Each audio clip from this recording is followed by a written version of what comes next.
Allez, fais pas le con, magne-toi, connard, jette ton flingue. Ça, c'est doublé en France. Fais pas l'idiot, jette ton fusil et suis-moi. Ça, c'est doublé au Québec. Le doublage de film est un métier méconnu du grand public. Ces artisans travaillent dans l'ombre et jouent un rôle important dans l'industrie du cinéma au Québec. On a voulu connaître cette profession qui fait vivre près de 700 artistes dans la province. Qu'ils soient acteurs, doubleurs ou techniciens, ils rendent le cinéma international accessible à tous. Le métier de doubleuse, c'est de coller à une version originale qui est dans une autre langue, évidemment, mais qui n'est pas la nôtre. Et on dit souvent qu'un bon doublage, ça va être un doublage qui se fait oublier. Donc, c'est pour ça souvent qu'on demande qu'on travaille dans un français international, pas trop de joual, puis même les doublages, des fois, faits en France avec un fort accent parisien, ça dérange parce que tout à coup, le doublage prend énormément de place. Ce que je retiens plus de mon métier, c'est le plaisir en studio, puis la rigueur.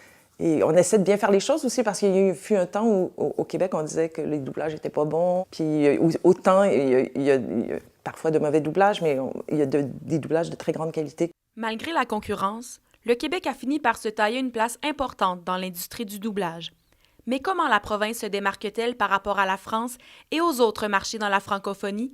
Et quelles sont ses particularités? Un film doublé en France et un film doublé au Québec ont une grande, grande différence.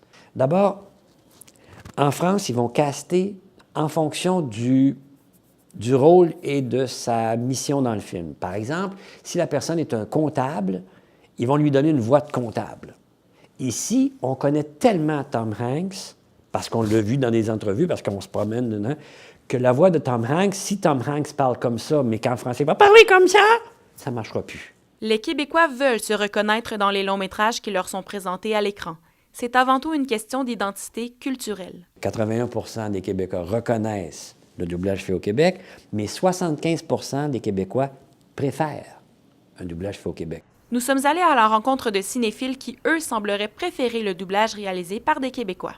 Je suis porté à dire que oui, je vais aller chercher la version québécoise parce qu'il y a quand même une différence, même au niveau du style, que ce soit en français de France ou en français québécois. Je verrais plus la version québécoise chez nous parce qu'en même temps, on fait travailler nos artistes d'ici. Puis je trouve important qu'on ait une certaine appartenance à notre culture québécoise.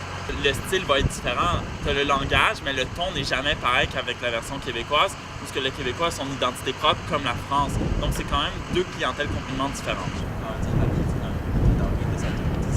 Au Québec, les gens sont un peu sont vers notre langue française québécoise, les Canadiens français, désolé d'utiliser le terme. Mais les gens vont préférer vouloir aller voir des films qui sont doublés par des Québécois plutôt qu'un film français parce qu'il y en a que l'accent français, ça les énerve. J'étais allé visiter l'Europe un moment donné, puis je pense que c'était à Nice, ouais. On est allé voir Jurassic World, mais il y avait juste la version française, mais on voulait le voir.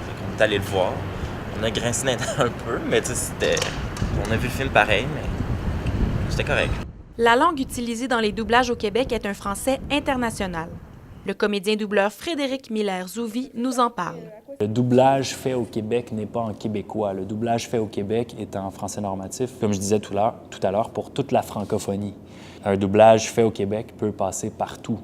Il n'y a pas de régionalisme, il n'y a pas de slang, il n'y a pas de « on parle pas de même » à part dans Les Simpsons ou dans quelques rares films. Parfois, justement, il devient même nécessaire de faire ressortir le joual québécois pour que les téléspectateurs puissent s'identifier et apprécier davantage une série ou un film. Mon gendre est un amateur de cinéma. Bon, c'est pas du cinéma, mais je lui avais acheté à Noël le coffret des Simpsons. Après 15 secondes d'écoute, il est allé le retourner, c'était doublé en France. Ce qui fait que les Simpsons au Québec sont très populaires, c'est qu'ils sont justement doublés ici, et il y a beaucoup d'expressions québécoises, il y a beaucoup de choses qui fait qu'on se sent comme chez nous en écoutant les Simpsons et les liens culturels américains qu'on a, il y a des liens qui sont faits avec des choses du Québec et c'est ça qui est drôle.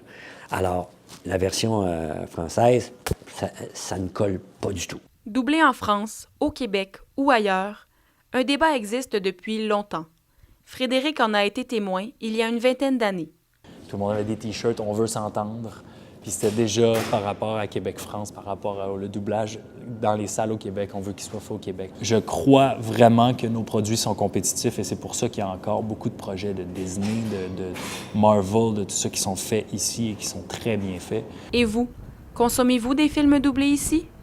C'était Amélie Carrier pour Top Chrono.